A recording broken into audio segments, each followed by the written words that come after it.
Act 1 of the Tragedy of Romeo and Juliet by William Shakespeare. Act 5, Scene 1. Mantua, a street. Enter Romeo. Romeo. If I may trust the flattering truth of sleep, my dreams presage some joyful news at hand. My bosom's lord sits lightly in his throne, and all this day an unaccustomed spirit lifts me above the ground with cheerful thoughts.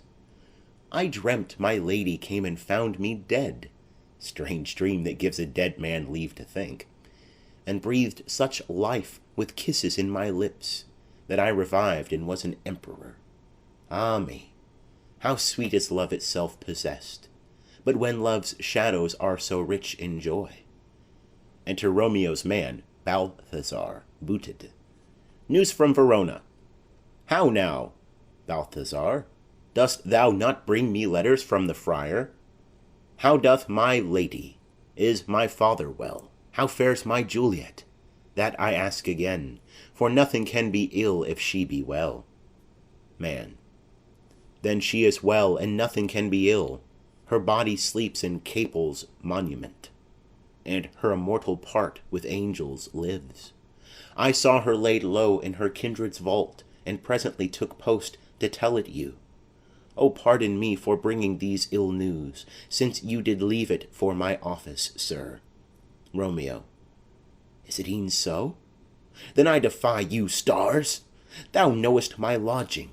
Get me ink and paper, and hire post-horses. I will hence to-night. Man. I do beseech you, sir, have patience. Your looks are pale and wild, and do import some misadventure. Romeo. Tush, thou art deceived. Leave me, and do the thing I bid thee do. Hast thou no letters to me from the friar? Man. No, my good lord. Romeo. No matter. Get thee gone, and hire those horses. I'll be with thee straight. Exit Balthazar. Well, Juliet, I will lie with thee to-night. Let's see for means. O mischief, thou art swift to enter in the thoughts of desperate men. I do remember an apothecary, and hereabouts dwells, which late I noted in tattered weeds, with overwhelming brows, culling of simples, meagre were his looks, sharp misery had worn him to the bones, and in his needy shop a tortoise hung, an alligator stuffed, and other skins of ill-shaped fishes, and about his shelves a beggarly account of empty boxes, green earthen pots, bladders, and musty seeds, remnants of pack-thread, and old cakes of roses were thinly scattered, to make up a show. Noting this penury, to myself I said, and if a man did need a poison now, whose sale is present death in Mantua, here lives a caitiff wretch would sell it him. Oh, this same thought did but forerun my need, and this same needy man must sell it me. As I remember, this should be the house, being holiday. The beggar's shop is shut. What? Ho, apothecary. Enter apothecary. Apothecary. Who calls so loud? Romeo. Come hither, man. I see that thou art poor. Hold, there is 40 ducats. Let me have a dram of poison. Such soon speeding gear as will disperse itself through all the veins, that the life-weary taker maul fall dead, and that the trunk may be discharged of breath as violently as hasty powder fired doth hurry from the fatal cannon's womb.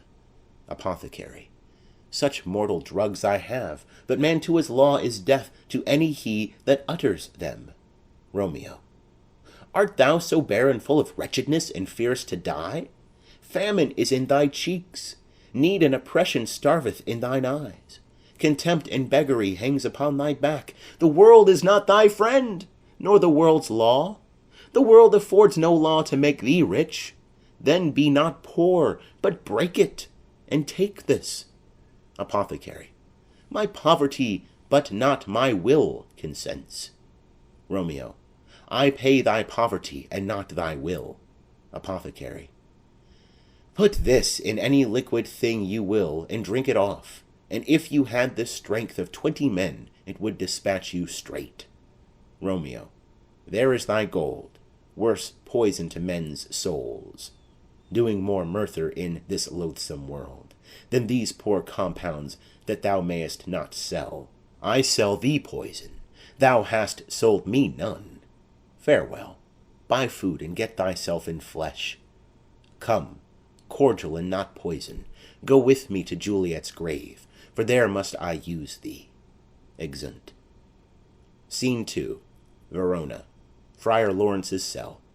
Enter Friar John to Friar Lawrence. John. Holy Franciscan friar, brother, ho! Enter Friar Lawrence. Lawrence. This same should be the voice of Friar John. Welcome from Mantua. What says Romeo? Or, if his mind be writ, give me his letter. John. Going to find a barefoot brother out, one of our order, to associate me, here in this city, visiting the sick, and finding him, the searchers of the town, suspecting that we both were in a house where the infectious pestilence did reign, sealed up the doors, and would not let us forth, so that my speed to Mantua there was stayed. Lawrence. Who bare my letter then to Romeo? John. I could not send it. Here it is again, nor get a messenger to bring it thee. So fearful were they of infection. Lawrence. Unhappy fortune! By my brotherhood, the letter was not nice, but full of charge, of dear import, and the neglecting it may do much danger. Friar John, go hence, get me an iron crow, and bring it straight unto my cell. John. Brother, I'll go and bring it thee. Exit. Lawrence. Now must I to the monument alone. Within this 3 hours will fair Juliet wake. She will beshrew me much that Romeo hath not no notice of these accidents. But I will write again to Mantua, and keep her at my cell till Romeo come. Poor living corse, closed in a dead man's tomb. Exit. Scene 3. Verona. A churchyard. In it the monument of the Capulets. Enter Paris and his page with flowers and a torch. Paris. Give me thy torch, boy. Hence, and stand aloof. Yet put it out, for I would not be seen. Under yon yew tree lay thee all along, holding thine ear close to the hollow ground. So shall no foot upon the churchyard tread, being loose, unfirm, with digging up of graves. But thou shalt hear it. Whistle then to me, as signal that thou hear'st something approach. Give me those flowers. Do as I bid thee. Go. Page. Aside. I am almost afraid to stand alone here in the churchyard. Yet I will adventure. Retires. Paris. Sweet flower, with flowers thy bridal bed I strew. Oh, woe! Thy canopy is dust and stones, which with sweet water nightly I will do, or wanting that, with tears distilled by moans. The obsequies that I for thee will keep, nightly shall be to strew thy grave and weep. Whistle boy. The boy gives warning, something doth approach. What cursed foot wanders this way tonight, to cross my obsequies in true love's right? What, with a torch? Muffle me, night, a while. Retires. Enter Romeo and Balthazar with a torch, a mattock, and a crow of iron. Romeo. Give me that mattock and the wrenching iron. Hold, take this letter. Early in the morning see thou deliver it to my lord and father. Give me the light. Upon thy life I charge thee, whate'er thou hearest or seest, stand all aloof, and do not interrupt me in my course. Why I descend into this bed of death is partly to behold my lady's face, but chiefly to take thence from her dead finger a precious ring, a ring that I must use in dear employment. Therefore hence, be gone. But if thou, jealous, dost return to pry in what I farther shall intend to do, by heaven I will tear thee joint by joint, and strew this hungry churchyard with thy limbs. The time and my intents are savage wild, more fierce and more inexorable far than empty tigers or the roaring sea. Balthazar. I will be gone, sir, and not trouble you. Romeo. so shalt thou show me friendship. Take thou that. Live and be prosperous, and farewell, good fellow. Balthazar, aside. For all this same, I'll hide me hereabout. His looks I fear, and his intents I doubt. Retires. Romeo. Thou detestable maw, thou womb of death, gorged with the dearest morsel of the earth, thus I enforce thy rotten jaws to open, and in despite I'll cram thee with more food. Romeo opens the tomb. Paris. This is that banished haughty Montague that murdered my love's cousin, with which grief it is supposed the fair creature died, and here is come to do some villainous shame to the dead bodies. I will apprehend him. Stop thy unhallowed toil, vile Montague. Can vengeance be pursued further than death? Condemned villain, I do apprehend thee. Obey and go with me, for thou must die. Romeo. I must indeed, and therefore came I hither. Good gentle youth, tempt not a desperate man. Fly hence, and leave me. Think upon these gone. Let them affright thee. I beseech thee, youth, but not another sin upon my head by urging me to fury. Oh, be gone. By heaven, I love thee better than myself, for I come hither armed against myself. Stay not, be gone, live, and hereafter say, a madman's mercy bid thee run away. Paris. I do defy thy conjuration, and apprehend thee for a felon here. Romeo. Wilt thou provoke me? Then have at thee, boy. They fight. Page. O Lord, they fight! I will go call the watch. Exit. Paris falls. Paris. Oh, I am slain. If thou be merciful, open the tomb. Lay me with Juliet. Dies. Romeo. In faith, I will. Let me peruse this face, Mercutio's kinsman, noble county Paris. What said my man when my betossed soul did not attend him as we rode? I think he told me Paris should have married Juliet. Said he not so? Or did I dream it so? Or am I mad, hearing him talk of Juliet, to think it was so? Oh, give me thy hand, one writ with me in sour misfortune's book. I'll bury thee in a triumphant grave. A grave? Oh no, a lanthorn, slaughtered youth, for here lies Juliet, and her beauty makes this vault a feasting presence full of light. Death, lie thou there, by a dead man interred. Lays him in the tomb. How oft, when men are at the point of death, have they been merry, which their keepers call a lightning before death? Oh, how may I call this a lightning? O my love, my wife, death, that hath sucked the honey of thy breath, hath had no power yet upon thy beauty. Thou art not conquered. Beauty's ensign yet is crimson in thy lips and in thy cheeks, and death's pale flag is not advanced there. Tybalt, liest thou there in thy bloody sheet? Oh, what more favour can I do to thee than with that hand that cut thy youth in twain to sunder his that was thine enemy? Forgive me, cousin. Ah, dear Juliet, why art thou yet so fair? Shall I believe that unsubstantial death is amorous, and that the lean abhorred monster keeps thee here in dark to be his paramour? For fear of that, I still will stay with thee, and never from this palace of dim night depart again. Here will I remain, with worms that are thy chambermaids. Oh, here will I set up my everlasting rest, and shake the yoke of inauspicious stars from this world-wearied flesh. Eyes, look your last. Arms, take your last embrace. And lips, O you the doors of breath, seal with a righteous kiss a dateless bargain to engrossing death. Come, bitter conduct, come, unsavory guide. thou desperate pilot, now at once run on the dashing rocks thy seasick weary bark.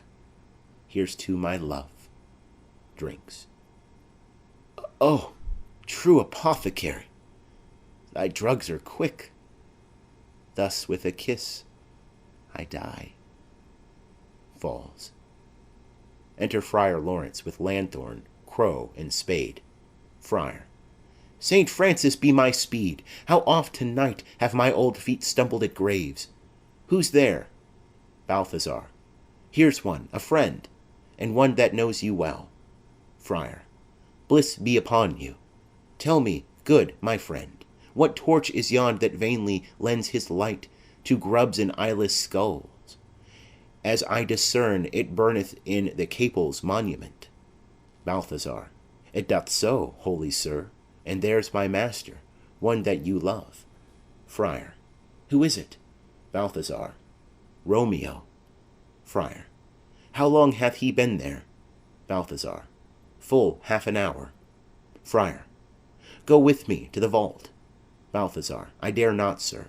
My master knows not but I am gone hence, and fearfully did menace me with death if I did stay to look on his intents.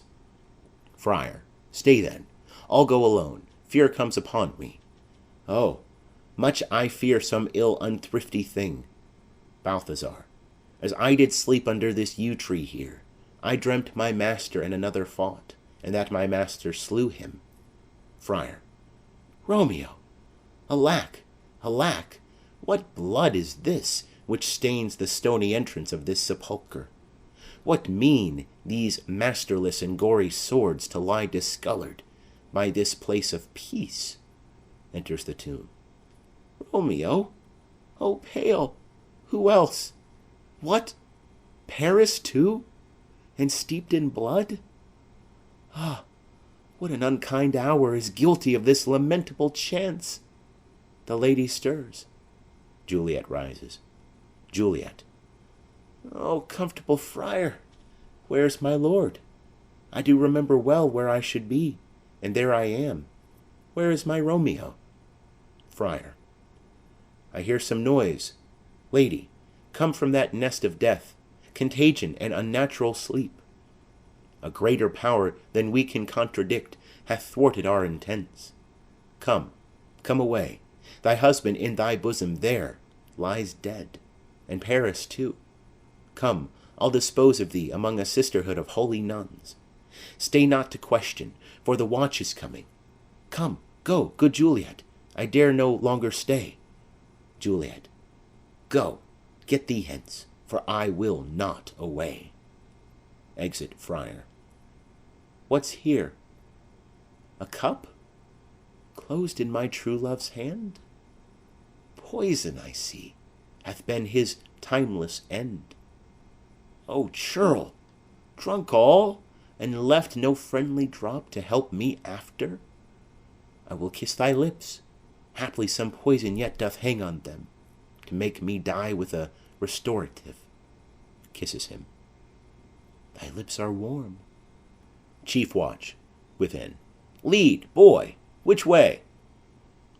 Yea, noise? Then I'll be brief. O happy dagger! Snatches Romeo's dagger. This is thy sheath. There rest, and let me die. She stabs herself and falls on Romeo's body. Enter Paris's boy and watch. Boy. This is the place, there, where the torch doth burn. Chief watch. The ground is bloody. Search about the churchyard. Go, some of you. Where you find, attach. Exeunt some of the watch. Pitiful sight! Here lies the county slain. And Juliet bleeding? Warm and newly dead? Who here hath lain this 2 days buried? Go, tell the prince, run to the Capulets, raise up the Montagues, some others search. Exeunt others of the watch. We see the ground whereon these woes do lie, but the true ground of all these piteous woes we cannot without circumstance descry. Enter some of the watch with Romeo's man Balthazar. Second watch. Here's Romeo's man, We found him in the churchyard. Chief Watch. Hold him in safety till the prince come hither. Enter Friar Lawrence and another watchman. Third Watch. Here is a friar that trembles, sighs, and weeps. We took this mattock and this spade from him, and he was coming from this churchyard side. Chief Watch. A great suspicion. Stay the friar too. Enter the prince and attendants. Prince. What misadventure is so early up that calls our person from our morning rest? Enter Capulet and his wife with others. Capulet. What should it be that they so shriek abroad? Wife. The people in the street cry Romeo, some Juliet, and some Paris, and all run with open outcry toward our monument. Prince. What fear is this which startles in our ears? Chief Watch. Sovereign, here lies the county Paris slain, and Romeo dead, and Juliet dead before, warm and newly killed. Prince. Search, seek, and know how this foul murder comes. Chief Watch. Here is a friar and slaughtered Romeo's man, with instruments upon them fit to open these dead men's tombs. Capulet. O heavens! O wife, look how our daughter bleeds! This dagger hath mistaken for, lo, his house is empty on the back of Montague, and it missheathed in my daughter's bosom. Wife. O me! This sight of death is as a bell that warns my old age to a sepulchre. Enter Montague and others. Prince. Come, Montague, for thou art early up to see thy son and heir more early down. Montague. Alas, my liege, my wife is dead tonight. Grief of my son's exile hath stopped her breath. What further woe conspires against mine age? Prince. Look, and thou shalt see. Montague. O thou untaught! What manners is in this to press before thy father to a grave? Prince. Seal up the mouth of outrage for a while, till we can clear these ambiguities, and know their spring, their head, their true descent. And then will I be general of your woes, and lead you even to death.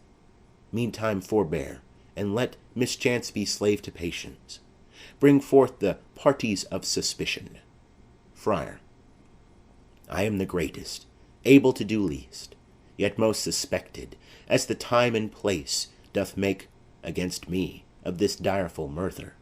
And here I stand, both to impeach and purge myself condemned, and myself excused. Prince. Then say at once what thou dost know in this. Friar.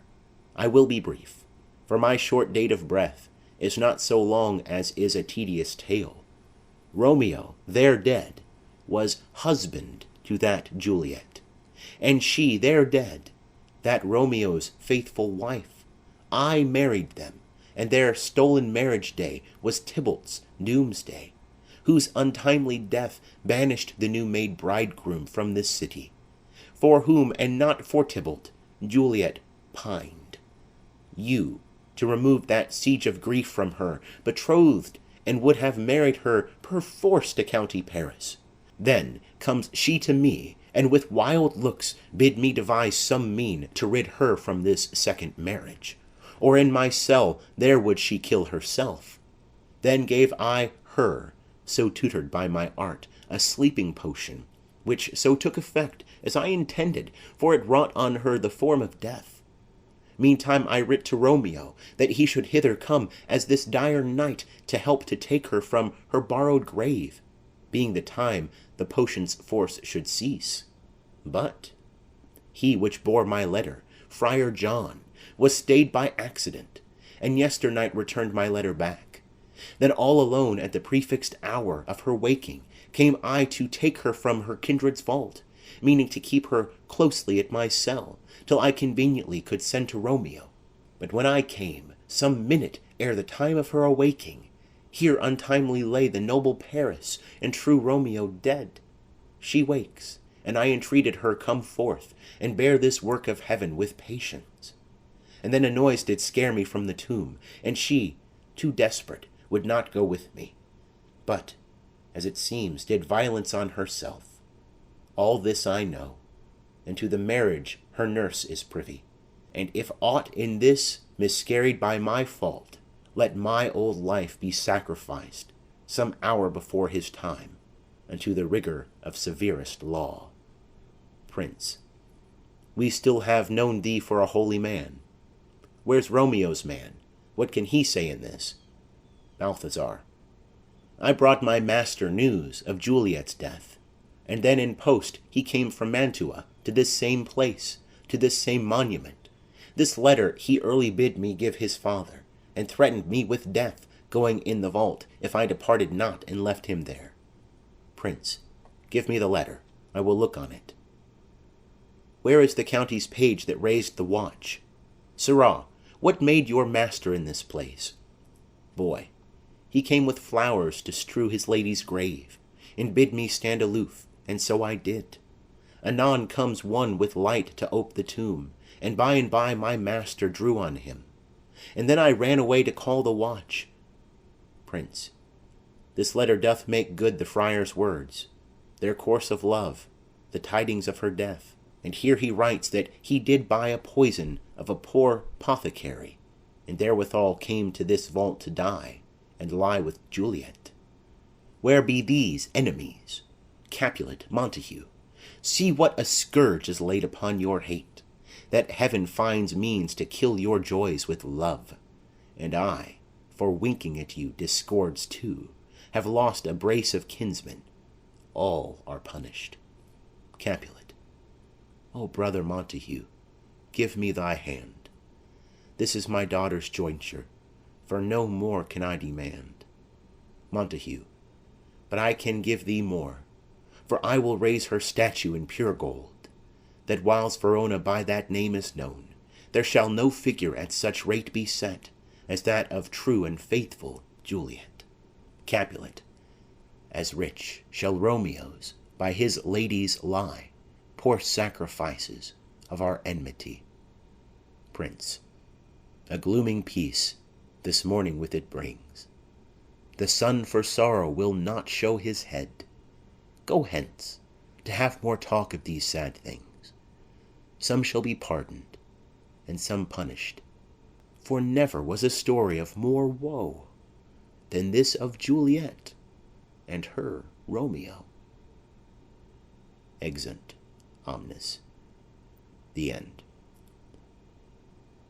End of Act 5, and also the end of the tragedy of Romeo and Juliet by William Shakespeare.